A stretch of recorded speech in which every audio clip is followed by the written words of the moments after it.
جیسے उसने अफशा का उरूसी दुपट्टा उठाया तो उसके नीचे एक वर्का पड़ा हुआ था। अजान ने वो रुक्का पकड़कर खोल कर देखा तो उसके चेहरे की रंगत बदलने लगी। उसका चेहरा गुस्से से सुर्ख होने लगा। उसकी वालिदा कहने लगी, क्या है ये अजान? लेकिन वो उस रुक्के को मड़ोड़ कर मेरे पास आए। कहने लगे, तुमने अच्छा नहीं किया उसे भगाकर। मुझे बताओ कब भागी है वो? कितनी देर हुई है उसे भागे हुए? मैं तो ये सुनकर हक्का बक्का उसकी शक्ल देख रही थी। मैंने कहा, आप क्या कह रहे हैं? मुझे नहीं पता अफशा कहाँ है। वो कहने लगे, शट अप, झूठ मत बोलो। जब सब लड़कियां बाहर हैं तो तुम यहाँ क्या कर रही हो? इसलिए कि तुम भी अफशा के इस अमल में शामिल थी। बताओ मेरी बहन कहाँ है? अजान ने मुझे दोनों बाजुओं से पकड़ के झंझोड़ के रख दिया। मैं सोच भी नहीं सकती थी कि वो मुझ पर इतना बड़ा इल्ज़ाम लगा देगा। मैंने कहा, आप कैसे कह सकते हैं? मेरा बाजू छोड़े।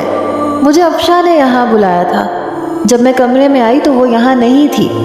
मैं समझी थी कि वो वॉशरूम में है, इसलिए मैं उसका इंतज़ार कर रही थी। कहने लगा, झूठी लड़की, ज़्यादा बकवास मत करो। ये कहकर उसने वो कागज़ का वर्का मेरे हाथ में रखा। कहने लगा, पढ़ो इसमें अफशा ने क्या लिखा है कि तुम उसकी राजदान थी।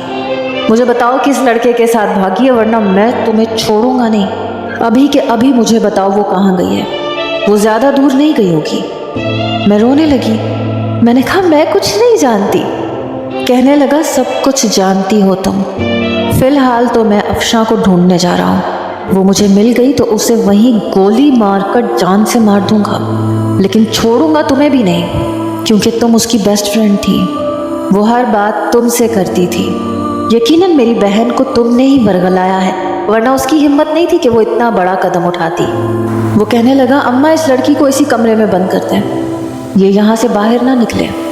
मैं अफशा को ढूंढ कर लाता हूँ। ये कहकर वो कमरे से बाहर चला गया। उसकी माँ रोए जा रही थी। मुझसे कहने लगी, अगर तुम्हें अफशा के इरादों का पता था तो तुमने हमें क्यों नहीं बताया? मैंने कहा, आंटी मैं सच कह रही हूँ, मुझे कुछ भी नहीं पता था। मैं कुछ भी नहीं जानती कि वो कहाँ है, और उसने मुझे क्यों अपने कमरे में बुलाया था, और ख़त क्यों मेरे नाम लिखा है, और ये लिखा है कि मैं सब जानती हूँ, हालांकि मुझे कुछ इल्म नहीं है। मैं अफशा की वालिदा को यकीन दिलाने लगी, लेकिन वो कहने लगी, तुम उसके बहुत करीब थी। वो तुमसे फ़ोन पर बातें किया करती थी। जब भी मैं पूछती थी कि कौन है तो कहती थी कि हिबा है। अब तुम क्यों झूठ बोल रही हो? अगर अफशा अजान को मिल गई तो वो सचमुच मेरी बच्ची को मार डालेगा। हमारी इज्जत का तो जनाजा निकल गया।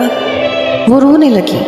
फिर मुझसे कहने लगी, छोड़ेगा वो तुम्हें भी नहीं, क्योंकि तुम भी उसके इस काम में उसके साथ थी। मैंने कहा, नहीं आंटी मैं कुछ नहीं जानती। लेकिन वो मेरी बात सुनने को तैयार ही ना थी। मुझे कमरे में बंद करके चली गई। मैं बेतहाशा परेशान थी। अफशा के मिल जाने की दुआएं कर रही थी ताकि उसके घर वाले बदनामी से बच जाएं और मेरा सच भी सामने आ जाए। बेशक मैं अफशा की दोस्त थी, लेकिन उसने कभी मुझे ये नहीं बताया था कि वो किसी और को पसंद करती थी।